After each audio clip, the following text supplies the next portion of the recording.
Here's our top story. KTAR News, 92.3 FM, Arizona's news station. Hey, thanks for being here this morning. Joining me in studio, Governor Doug Ducey. Welcome back, Gov. Good to be back. Good to see you, Mike.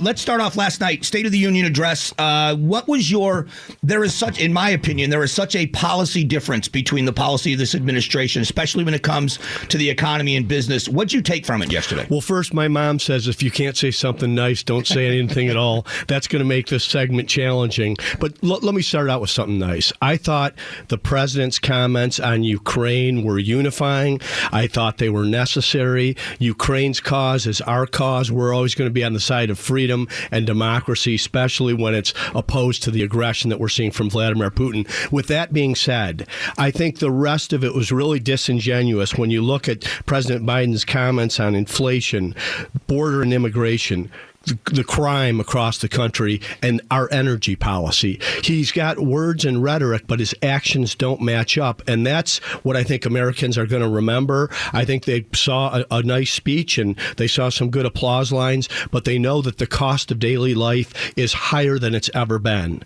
They see that our border is broken, and the president or Vice President Harris have never even come to our border.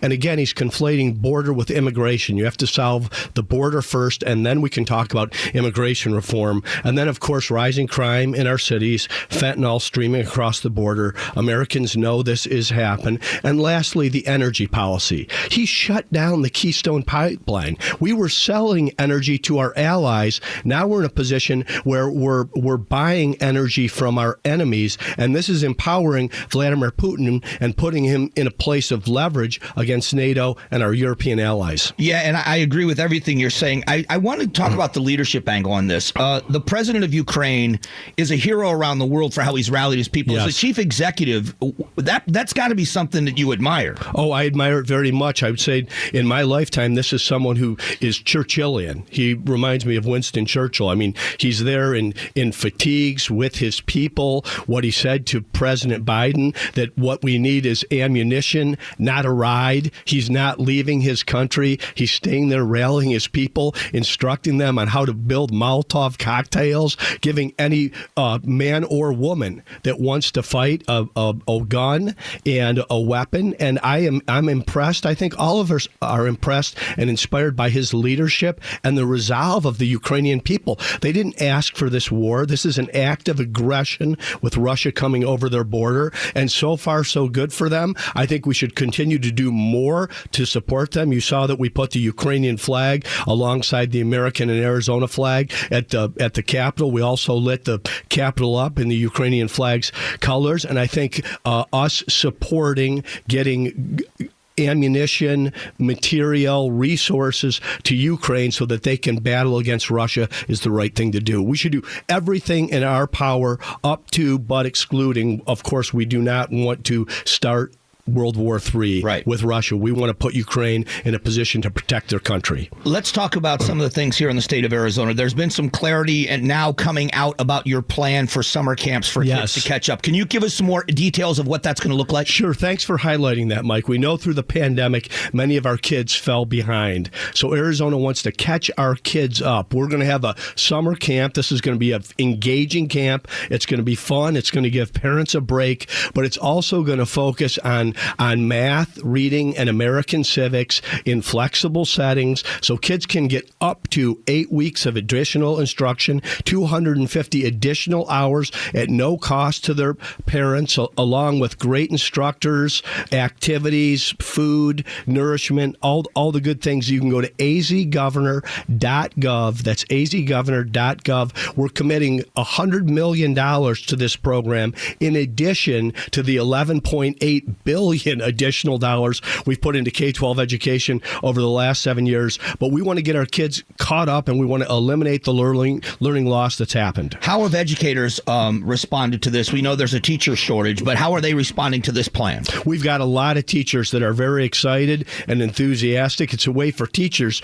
to make a nice chunk of change over the summer as well, doing what they do best. You know, Mike, the pandemic was especially damaging to our kids in the low-income areas, our children of color. Oftentimes, they didn't have a screen or didn't have Wi-Fi. So we're asking our teachers to step up once again, like they do every day. We're going to have more information on this at azgovernor.gov. But if you think your child needs some help getting caught up, you can take advantage of as much of this camp as you like. And there's up to 250 free hours, 8 weeks available for children in Arizona. All right, let's talk about the $1 billion investment in water allocation and what that looks like. There's been more clarity. And a lot of people think that's a boring topic until you live in Arizona for a while. And then it's a topic everybody's talking about.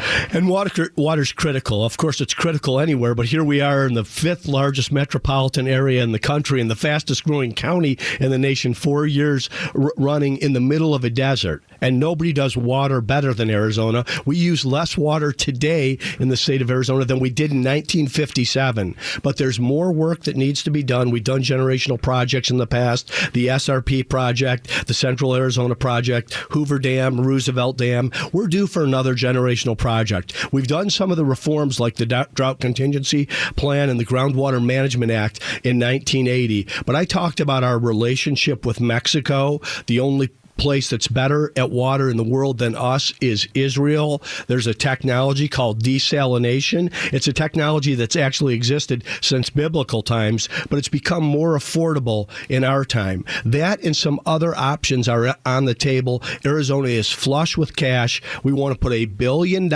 away to secure Arizona's water future for the next 100 years.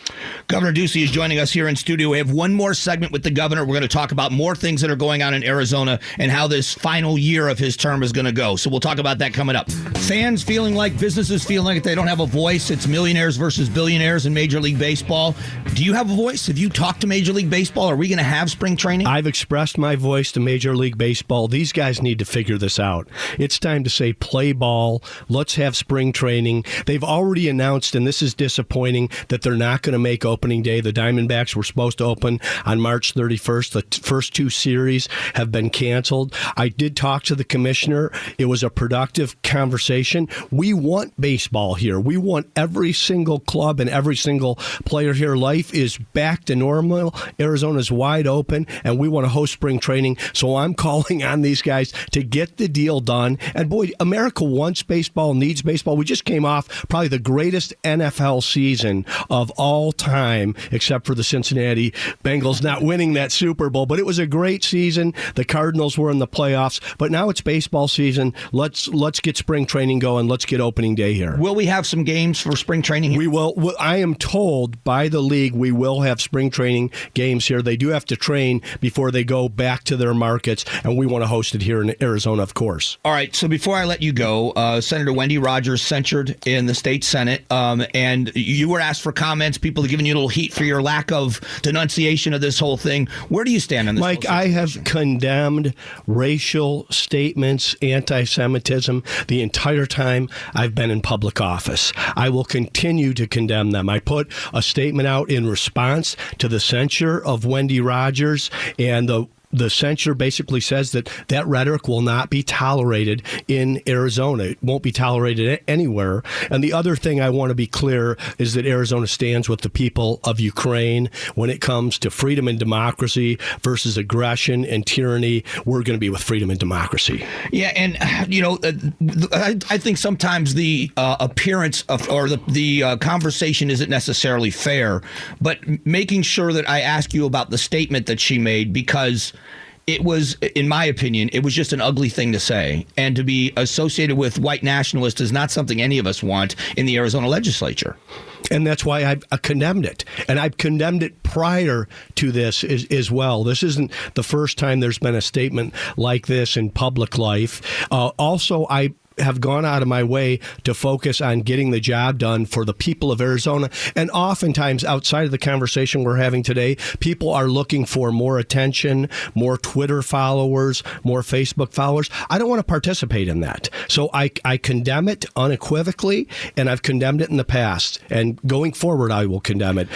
No racist language, no anti-Semitism. Well, I hope you'll come back before the end of this year. You can count on it. And by 30 seconds, what do you expect out of this legislative session before it closes? There's a lot of important things we need to get done. Water is critical for the state of Arizona. Of course, we also want to protect the largest tax cut in the history of the state and the lowest flat tax in the nation at 2.5%. We need additional resources for border security as well. And then go to azgovernor.gov so you can get your kid caught up in the summer school that we're going to fund with $100 million of taxpayer dollars.